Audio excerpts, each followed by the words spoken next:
It's wonderful to see all these happy, smiling faces so early in the morning. I mean, we actually, there's people here that I didn't know got up before noon, and they're here, so I'm impressed. All right, well, it's great to have everyone here today for the Chamber of Commerce Coffee and Conversation that is sponsored and hosted by the Chamber's Governmental Affairs Committee. I do want to recognize a few people here today. We have some board members. We have the chairman of the board, Lonnie Gillihan. Let's see, we have Jackie. Where is Jackie? Jackie's right here. We have Stephen. He made sure to sit where I could see him because last time he was in the back and I chewed him out for not coming. So, do we have any other board members here? I scared you know what out of him, so he's going to make sure. We also have Joe Rico from our city council and Councilwoman Eva Jean Dalton. Thank you. And I want to say a big thank you. Where is he? Where's Mark? Did he disappear? Mark Hagen-Miller, and everybody here from the Brew Pub. Please give them a big hand. This would be so difficult to do if they weren't such generous hosts for our coffees and conversation. We really do appreciate it. And she's not here, but we want to thank Carla with Carla's Catering for those muffins. Grab a few and put them in your pocket when you leave because they are really, really good. So thank you again for coming. I'm going to turn this over to Alta Monroe in just one second. I do want to tell you two things. Since we're talking about spring break, if you go to the Chamber website, spichamber.com, and click on, there's a little button there about spring break, and if you click on that, you will find all the information for the colleges, which colleges and the dates that they have their spring break. So it's really spread out this year, which I guess it was last year too, but make sure you go to spichamber.com and you can check that out and get that very good information. And the other thing I wanted to do is I always like to talk about, how many in here are chamber members? All right, who doesn't have their hand up? Let's get it. Okay, if you're not a chamber member, please talk to Beverly on your way out. But so we have a lot of benefits for being a chamber of the member of the chamber. And we're very proud because we feel like the South Padre Island Chamber is very active and very valuable to the business community and to our members in particular. I like to always talk about one of the specific benefits, and I want to tell you about one that's coming up. We are putting together some focus groups. We want to bring in, it's called 12 at 12, and we're going to invite 10 business members, owners or managers, to come together and talk about what it's like to do business on South Padre Island and in this area. What are the challenges? What are the opportunities? We want to know because we want to position ourselves to better help the businesses. If there are great opportunities, then we want to help develop those even more. If there are challenges, then we want to find ways that the Chamber can help you address those challenges. So you'll be getting an invitation. Be thinking about it, and please, when you get an invitation, if I call you or send you an email, please be open and willing to participate. Because for us, for staff and our team, to just sit around and think, what can we do to help business people on this island?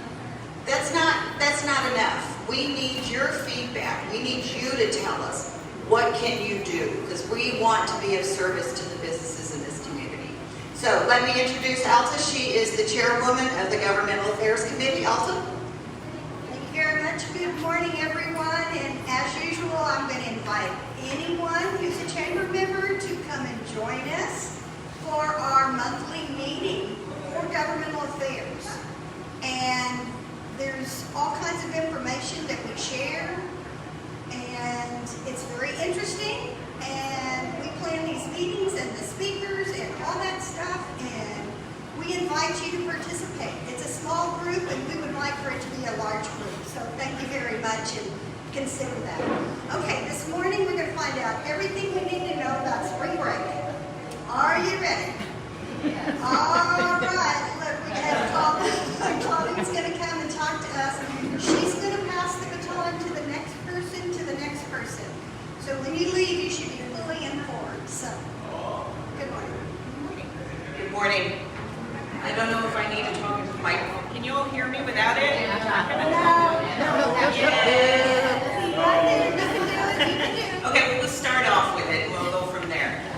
So, good morning everybody. My name is Claudine O'Carroll. I'm the police chief here on the island. And my very first spring break was February 1998. So, I've been here a while with you and seen many spring breaks over the years and the changing and evolving nature that is spring break. So I'm going to brief you just a little bit about what we're trying to plan for this year. As you know, we've been hit with COVID for the last few years, and it's made it very difficult to plan and strategize and know what you have coming. So I think we always try to plan for the worst and hope for the best with our resources and what we have to keep the public safe on South Padre Island during that time period. So right now for us, we're actively hiring some of our support staff, which is our jail personnel, our traffic personnel, and of course our police officers. We try to go up on our police officers, our staffing, to ensure that there's enough resources to respond to calls for service. I just pulled up some statistics this morning just to try and get an idea of where we're at. So last year for the month of March, we had 3,200 calls for service. So when you break that down, that's on average 100 calls a day, give or take.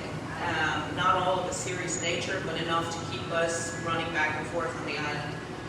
So the hiring is going well.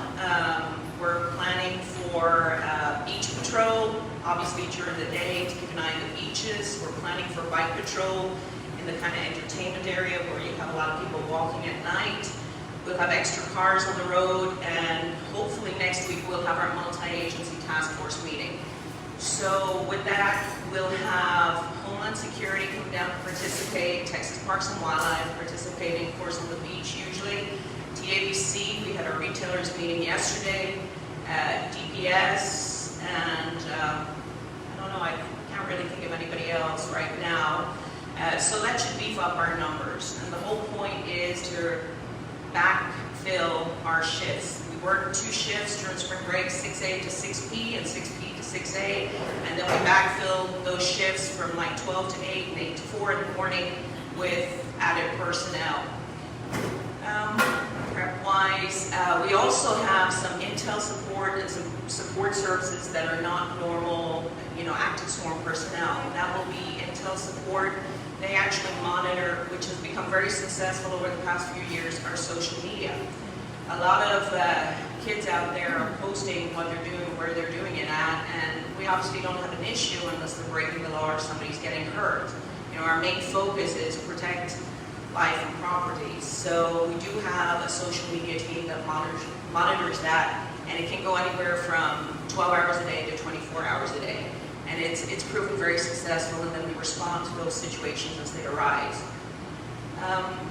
Other than that, our first event this month is going to be the car show, so you'll see an increase from the 5th to the 6th of March coming into the island with the cars in the Upper Valley, and a lot of people traveling with their cars, so the convention center should be busy, and we do have extra personnel planned for that event. And from there on out, really till the end of March, we will have staffed up at least 100% of our staffing. So with that said, I'm trying to think what else prep-wise. I have my Lieutenant Gilbert Simmons there in the back. He runs the patrol division. Sergeant Mike Schultz is one of my patrol supervisors. Am I missing anything, guys? They say no. So really we expect a lot of the traffic to be on the north end of the island, because from what I'm aware of, there's no major events taking place on the south end on the beach. So I would expect a lot of the traffic to be on the north end of the island. Hopefully, like I said, we'll have enough traffic personnel to facilitate a smooth flow of traffic, because I know that's always a concern with people trying to get back and forth. We don't like to close lanes unless we absolutely have to, and usually it's the frontage lane. But for those business owners that have businesses on frontage or in the area of frontage, please come by PD and get your turn permit, left turn permit from Rachel Rocha. She'll be able to facilitate you, so we can ensure that if we do have to close down that lane to facilitate traffic, you can always take that turn left. Will you be closing Laguna Boulevard in the entertainment district?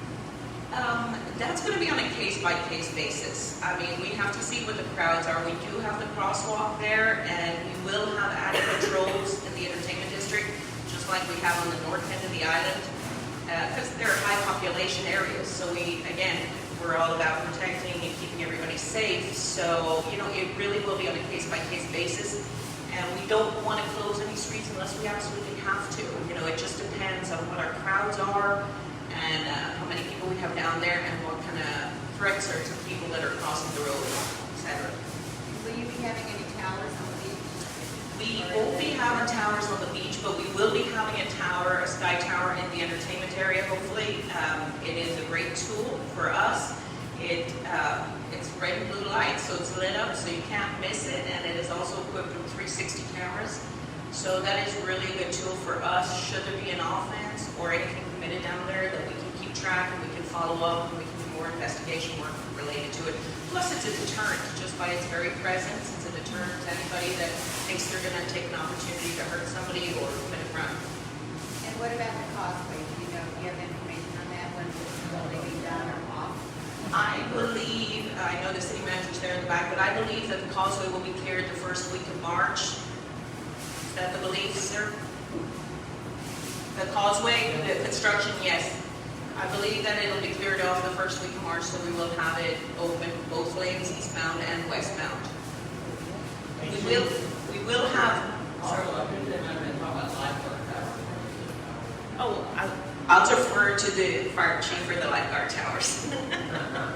And will they be open through Easter? Because Easter's really late this year. Yeah, I know, Easter's like the 17th of April. I'm not sure, but we can definitely follow up on that. I don't have that information here. I think it's for March for sure, but I think they were supposed to be finished with the work by March. Okay. So we'll double check on that. We'll get that information to you guys.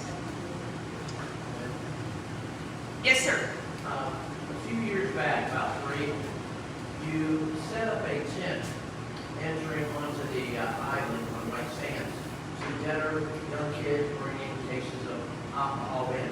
And I thought it was very responsible and very good. Is there any plans for that in any of the, particularly there, because it's a hot spot on both ways? Okay, are you talking about an emergency tent for medical treatment? I know they have. We allow on our property. But right on the beach, as they come out on the beach, you had tents, tent canopy, where they would look at the young people. They don't want to profile. And yet again, they want to deter 18s, 19s, that with the case of alcohol. And it literally worked. I can look into that. I'm not familiar. Oh, the city manager. Oh, code enforcement. Okay, yeah. Okay.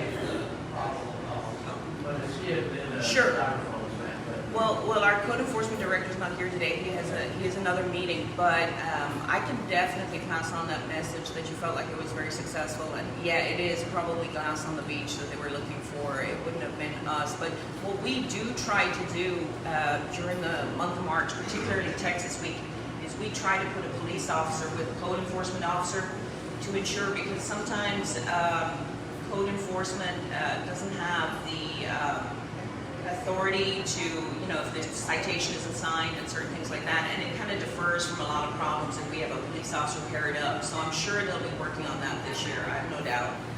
Yes, sir. I'm just going to mention for the crowd, code enforcement was one of the components that was going to talk today, and at the last minute, they got a subpoena to court. Oh, geez. So, yes, ma'am. But last year, the island did, it seemed to me like a very family-friendly spring break, month of March. Are we promoting spring break as family-friendly, or are you seeing that we're going to get hit with lots of college students? Okay, so last year for the month of March, I just ran some numbers prior to this. We did 3,200 calls for service, which is on average 100 calls a day, so it kept us pretty busy. But yes, the clientele was probably a balance between more obviously towards families and than in previous years. The last couple of years were families. I know the island actively, and I would refer to the convention center, but I know they do actively market to families. Everybody wants families, and we all have family.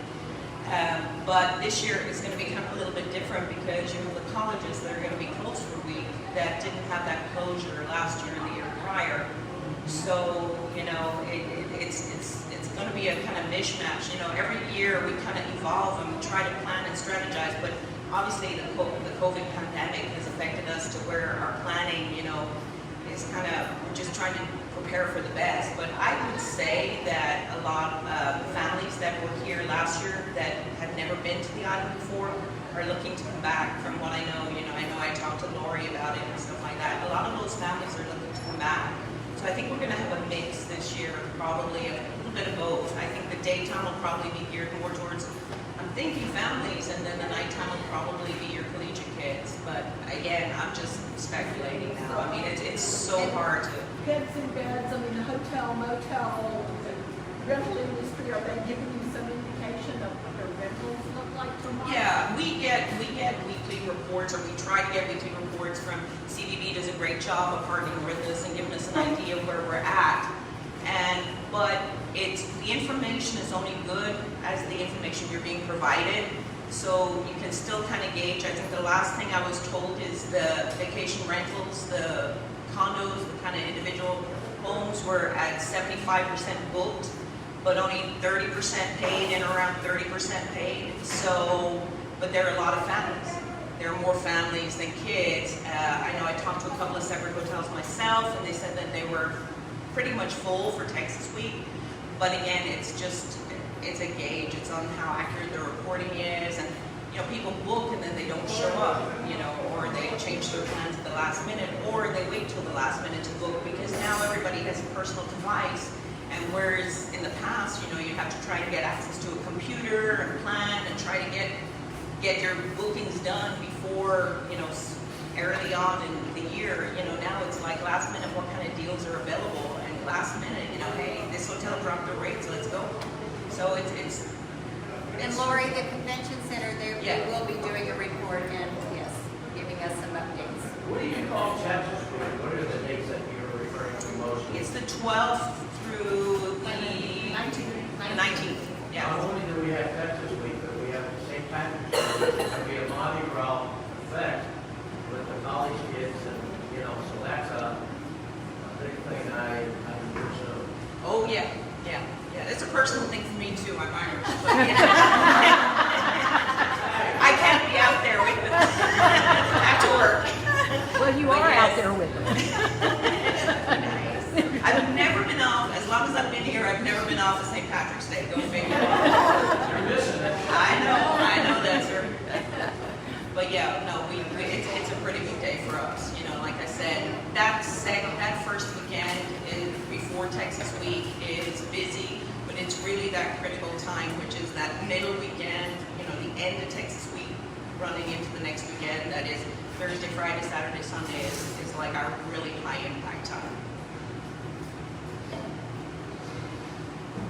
Anybody else, or are y'all ready to hear the fire chief? Sure. He's more entertaining. He's more entertaining. Okay, so this is our fire chief, Jim Pig. He's also our emergency manager, and we will be operating, I guess, the EOC, and Jim will probably talk about more of that. Thank you. Good morning. I'm Jim Peg. I'm the fire chief of South Park. So we had a city administrative staff meeting on Tuesday, and we were all giving our updates on what we were going to do, and I got up and said we're just going to wing it. Didn't go over very well, so I thought maybe we would put some planning behind it. So like Chief O'Carroll said, she's been here since 1998. I got here in 2001. Joe Rico gave me my first job. Slinging whiskey at Lou's backyard, so I've seen both sides of this. But right now what we're doing, we've all got a lot of experience. Everybody that's been here has been here for a long time, so we know what we're doing. We plan for the worst and expect the best. So that's what we've got to do and what we've got to keep in mind. We're fully staffed. We put on some part-timers this year. We've got all of our ambulances running. We're going to be running 4 ambulances. We'll have our fire trucks running. We'll have squads running, and then we'll also have our beach patrol going on. We are going to have the towers manned. We'll have patrols going on, and then the hot spots will have areas where we can set up a first aid tent. So we've got the beaches covered. We're fully staffed there as well, so we're very fortunate that we have the personnel to do it. We have a 5-person ambulance that's coming in from Los Fresnos. Gene Daniels over there let us borrow the ambulance and bring over. So we're going to stage everything at the community center. So anybody that we can take over to the community center to house them and for temporary housing, and highly intoxicated or minor cuts and scrapes, instead of taking our ambulances off the island, because we want to make sure we keep those here for real emergencies that are going on. So again, we're planning on families and college kids being here. We don't exactly know how that's going to work out, so we're planning again for the worst. We'll have 6 towers on the beach for the beach patrol. We'll also, like I said, we'll have areas where we can set up hotspots, and we can set up a tent where we can have first aids, just information, or whatever we need to do to provide services for the beachgoers at that time. Again, we're going to be at the community center. We're looking at one of our local hospitals to come in and help us out with that. We're going to have an answer by the end of the week. If not, we are prepared to come in and bring our own beds in, and to staff this as well. So we are prepared. We're looking forward to it. Looking forward to some good weather finally, and we're just ready to go. I think Chief O'Carroll has covered pretty much everything else that what we're doing. The EOC is the Emergency Operations Center. That's going to be at the City Hall. It'll be upstairs on the 2nd floor. We're going to open that up on the 9th to get prepared to watch. And what we'll have is we'll have the National Weather Service in there. We'll have Texas Department of Emergency Management. We'll have Cameron County Emergency Management, and just all the resources that we need that will be there. We need outside entities to come in and help us out. They'll be there and they'll be ready. So we have another meeting with all of those entities next week. I believe there's another law enforcement meeting that we're going to have coming up shortly, and we're ready. So spring break 2022. Any questions? Yes, sir. The young lady, Christine, here, I can't remember what she looked like. She's head of the shoreline.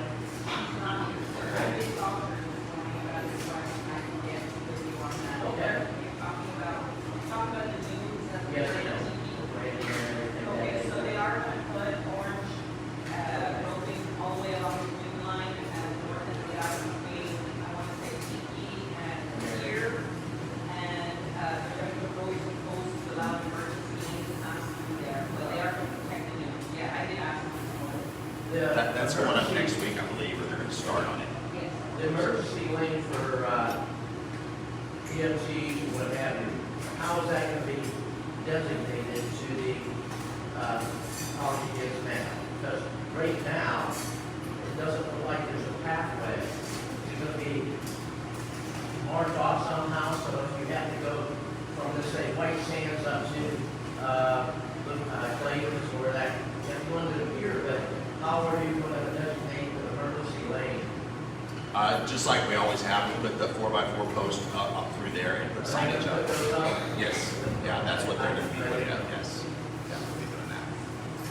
Yeah, there's certain spots where, like Wanawana's up on the north end by the pier, they get tight. So we've got to have an area where we can get in and out of there. Especially, further down south by Wanawana's, the beach gets real narrow. So we've got to make sure that we have an area that we can get through there as well. Anything else? You got out easy. I did, right? Yeah. You can turn it over. Who's up next? Whoever you pick. Lori? Sure. All right, let's give some numbers. She's bringing her crystal ball. I am. Get ready. My boss about to tell y'all what's going to happen this spring break. Good morning. Lori Moore, interim CPD director. So to answer the questions about occupancy, so throughout the years, I want to tell you probably pre-pandemic, we started to change gears for spring break in our marketing efforts to gear towards families. So yes, you're correct. Families are booking. They're booking 20, 22 days in advance. So we see the numbers, and that's what's going to be happening again this year. Our BRMs are about maybe 80%, 75% booked, occupied. Of that, 30% has paid something, so we know it's families for sure. I can tell you the hotels are at about 75% for Texas Week on occupancy. So it's going to be busy. We're going to have a mix, but we are definitely going to have a lot of families. We have a lot of new people coming to the island. So that's a big plus for us. So I know pandemic was very negative for us, but it was also very positive for the island. So I want to look at the positive, and it's our island boomed last year, and it's happening again this year. So just everybody be prepared. Our marketing efforts are doing great, and I also don't want to forget about our Semana Santa, our nationals. The borders open, they're coming. So I want to welcome them back because they haven't been here for 2 years, so they're very, very important for us. I have reports, if you would like for me to share them, I can email them to you, just stop by, I'll get your email address and I can share them out and email them to you. If y'all have questions? What are the concert days? Concert dates? Dates, yes. I believe Mr. Clayton has some on the north end, and I don't have anything on the south end, I think it's on the north end. There's one, and it's not in our jurisdiction, it's in the In the county county, park. right. It's on the 17th of March, Turkey Ray, in Pennsylvania, the amphitheater. Okay. So we have some at the north end, other than the county one on the south end. So is there one in the north on the 17th too? I do. It's gonna be with Mr. Clayton. It's all in a matter of what you want to read. It's on the But website. yeah, it's on the website. But yes, there are concerts on the north end. The traffic will increase. On the north end. Okay. Any other questions? Lori, if you want to send those reports to me, Yeah, sure. And then you can email them up. I can email them out to everyone and put them in the newsletter. Got it. Thank you all. I don't know who else is next. Mr. Randy? Randy, do you have anything? I'll mention it. It might help understand the answers, but. So when we talk about the events and the planning, you gotta remember what's different. As the transition kind of started with the COVID issues, and that started driving the families in and the spring breakers at bay. But what's different is, and I don't want anybody to confuse it, because I don't want you to think that we're not planning appropriately when you think, well, y'all used to know that Coca-Cola was over there and you were gonna have these light towers and Clayton's had this other. These events, they're more, you do see them coming out on social media and they're advertising, but there's a thin line where they don't want to advertise too early because they can't give up their information and they got to get something secured with a group before they unveil it, and then they got to unveil it in time to sell tickets. So what happens is that stuff comes up on our radar late in the game. And then the event planning, where they've got to go in and fill out different paperwork that tells us how many police officers they need, how many water cans, etc. That's when they intrude into an area that's out of their normal rings. And so, for instance, if you have a restaurant bar that keeps everything within their own footprint, the crowds may spill over, say to the beach or whatever, but the fact that they're keeping it to their footprint, they're not adding a stage, they're not doing, it takes that special event planning component out. And so we just have to put our finger on the pulse, watch the social media, work with the different event locations to try, and so we're constantly moving the spectrum. So as soon as we know something else is developing, then we're adding attention to that. As soon as we hear something else is developing, we move the attention. So it's a work in progress. And like I was talking to Councilman Rico, sometimes it's a little better when we do have those events that are so well planned out, because it's like playing chaos, but at least we know what we're getting and what we're expecting. This is going to be a different year, and that's what Chief O'Carroll was alluding to when she was saying that, is that the event planning is kind of a mystery this year. We're not exactly sure what we're going to do and what's going to face us until the last second, unfortunately. But the good news is, and what they're trying to reassure you, and I will too, is that we have a long tenured staff that's been through a lot of spring breaks, so we can adapt and modify ourselves to handle anything right on the spin. I mean, something could pop up tomorrow, and we're already going to know how to address it as best possible. So just feel safe and comfortable that we got your back. You're supposed to be somebody to talk. I think we're done.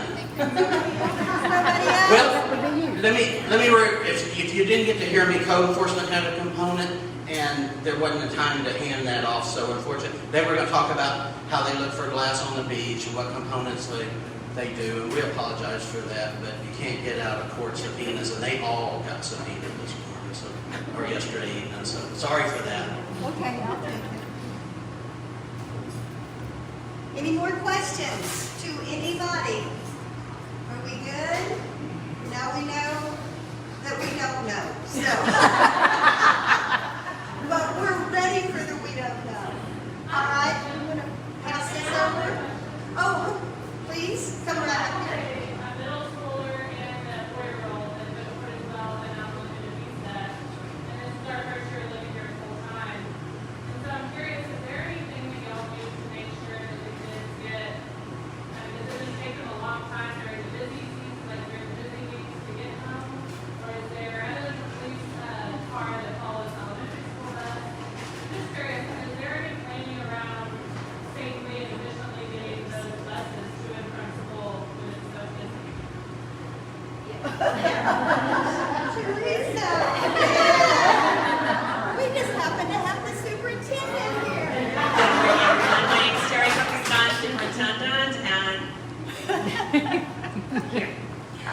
So we will definitely do whatever we need to do to ensure that our students are brought to and from school safely. I do know that. I do communicate with Chief Olguin as well, and whether, aside from spring break, even on windy days, and that's how we make a lot of our determinations of delaying of school, because we know that our population is spread out from Laguna Vista all the way to South Pine Ridge.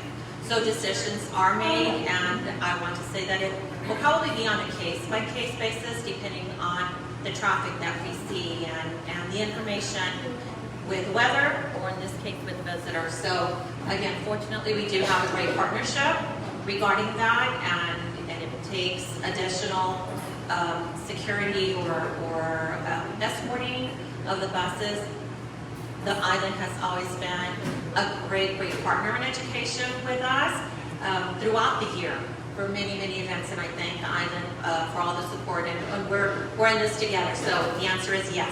Your children will get home safely. One more question. And then where's the best place to resource the information like this if there's going to be delayed, or I have a lot of parents ask me, because I know there's a lot of new parents here that I'm friends with. I'd like to be able to point them in the right direction. We're like, hey, the bus is, we're going to delay school this day for spring break. Where should we look to for that information to call them? Great question. We post all of our information on all of our social medias, on Facebook, on Instagram, and on our website. So, for example, the last, I think it was a couple of weeks ago when we delayed by 3 hours, and that was because of the weather. We posted on all of our social media and on our website. And more importantly, we informed the parents that if for whatever reason a child misses their bus, we also have the transportation phone number there, and we went back and individually picked up children who may have missed their bus routes for whatever reason. So please inform our parents to look at it. Follow us on Facebook, on Instagram, and our website, because that is where you will receive the most current information all the time. What is the website for Cordesville schools? Great question. Our school district website is www.pi.isd.net.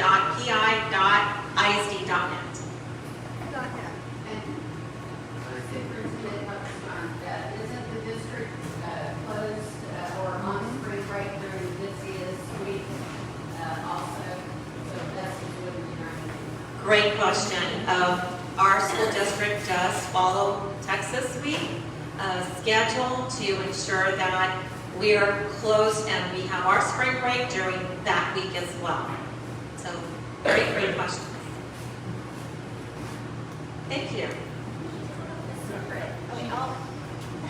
I'll just add for the new mother back there. I was going to share something that I know the superintendent can't share. My kids have gone all the way through, and the Friday before Texas Week, I always picked them up half day because you do not want to be stuck. So definitely, I would not bus them, my personal opinion, half day. But we do forget, those of us who have been here a long time and raised our children who are now grown through spring break, that there's all new families with small children. And those are excellent questions, and we need to remember that y'all are here with the little ones, and we thank you for that very much. Okay, I have one more announcement. Remember, March the 1st is our State of the Island luncheon. And for those of us who have been here forever, it's the old Slitterbond, previous to the Holiday Inn Hotel way down on the south end. Does everybody know where I'm talking about? It's called Beach Resort, we think. Yes. So, attend the chamber, call the chamber, give them your credit card number. March the 1st, it's a luncheon, and Mayor McNulty will be the speaker, and whoever else he chooses. So, if we're not having any more questions, remember your chamber, join your chamber,